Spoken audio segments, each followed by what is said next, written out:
आप हंसी मजाक करो, कीड़ा करो, आमोद प्रमोद करो, ठीक है, चोटी गूंथो, श्रृंगार करो, पर जब मैं घर पर ना रहूं, भाई अगर जब तक पति श्रृंगार किसके लिए किया जाता है?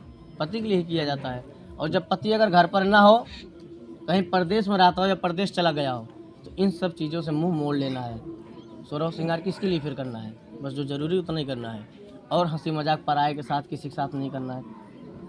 तो ये सब चीज़ों से हमको मुंह हमेशा मोड़ लेना है। जब मैं रहूं तो आप हंसी मजाक करो, चोटी को तो खूब श्रृंगार करो, और जब मैं परदेश रहूं, घर पर न रहूं, तो इन सब चीज़ों से मुंह आपको मोड़ लेना है। दूसरे वचन में क्या कह रहा है कि विष्णु वैश्वानर साक्षी ब्राह्मण ज्ञाति बांधवा पंचम ध्रुमालोक साक्षी तुम ममागता।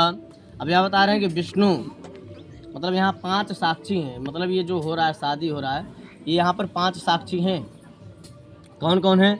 विष्णु भगवान हैं जो यहाँ पर कलश के रूप में है, और यहाँ दीपक जल रहा है अग्नि के रूप में है। ब्राह्मण, दोनों पक्ष के ब्राह्मण भी हैं यहाँ पर, और स्वजाति मतलब अपने हम चित्ते वाचा वाचम न लोपेत हृदय में सर्वदा देयम हृदयस्थम वरानने।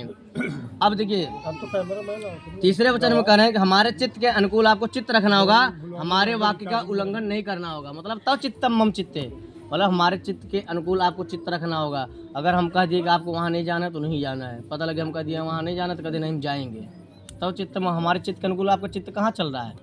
पता लगा कहीं हम थक के आ रहे हैं, एक गिलास पानी ले आकर पिला, तो बोल दे काम करो खुद ही ले को पी लो, तो क्या होगा? चित्त जुड़ाएगा नहीं। तो तब चित्त में हमारे चित्त के अनुकूल, मतलब जिसमें हमारा चित्त, हमारा मन, हमारा खुशी हो, आपको उसी के अधीन आपको वही करना है, ठीक है। और हमारे वाक्यों का उल्लंघन नहीं करना है। अगर हम आम को पेड़ को इमली कहते तो आप भी कह दो हाँ ठीक है इमली है, क्योंकि पत्नी पति से बढ़ के उसके लिए कोई देवता नहीं होता है। पत्नी के लिए उसका देवता उसका पति ही है, क्योंकि अगर आप गलत बोलवाओगे तो दोष आपको लगेगा, लेकिन उनका कर्तव्य है कि पति से बड़ा कोई देवता नहीं, पति में ही सब कुछ देखना है। सीता मैया क्या कहती थी? राम जी के सिवा किसी को नहीं जानती रही। चौथे वचन में क्या करें? मम तुष्टि च कर्तव्य बंधु नाम भक्तिराधरा ममाज्ञा परिपालस्य पतिव्रत प्राण। मुझे जिस प्रकार संतोष हो वही कार्य करना, और हमारे भाई बंधु प्रति आदर भक्ति भाव रखना। मतलब ऐसा नहीं कि हम हैं, अब हम कहीं बाहर चले गए, हमारे भाई हैं, उनसे ईर्ष्या द्वेष रखने लगो। हमारे भाई बंधु, हमारे दोस्त इष्ट मित्र हैं, हम एक काम करो, थोड़ा सा हमारे दोस्त आए, थोड़ा चाय वाय बना दो, नाश्ता वास्ता ले आओ, तो काम कर दो कि हम नहीं बनाएंगे, हम बीमार हो गए। मतलब भाई इज्जत तो आपके हाथ में ना। इनके इष्ट मित्र आए, भाई बंधु, कोई नात रिश्तेदार आए, आप बढ़िया चाय नाश्ता बना के दिए तो खूब बखान होगा, वाह कितनी अच्छी बहू है, कितनी अच्छी पतो है, यही तो कहेंगे। अब पता लगा आए यहाँ चाय पानी की जाए, वहाँ घर में उठी नहीं, चाय बनी नहीं रहा है, तो क्या होगा कि कैसी पतो आए भैया, तो उसे बेइज्जती होगा। तो इनका मान सम्मान आपके हाथ में है।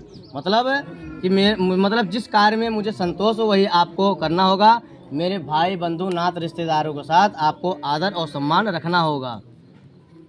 और पांचवें वचन क्या करेंगे? बिना पत्नी कथम धर्म आश्रणाम प्रवर्तते धर्मात्म विवाचम वामांग गामिनी। बिना पत्नी के गृहस्थ आश्रम धर्म का पालन नहीं हो सकता है। जैसे अभी तक आप अकेले रहे है ना, तो संन्यास आश्रम की तरफ चल रहे थे, अब आप क्या हो, गृहस्थ आश्रम में जा रहे हैं, तो बिना पत्नी गृहस्थ आश्रम हो ही नहीं सकता, वंश वृद्धि हो ही नहीं सकता है।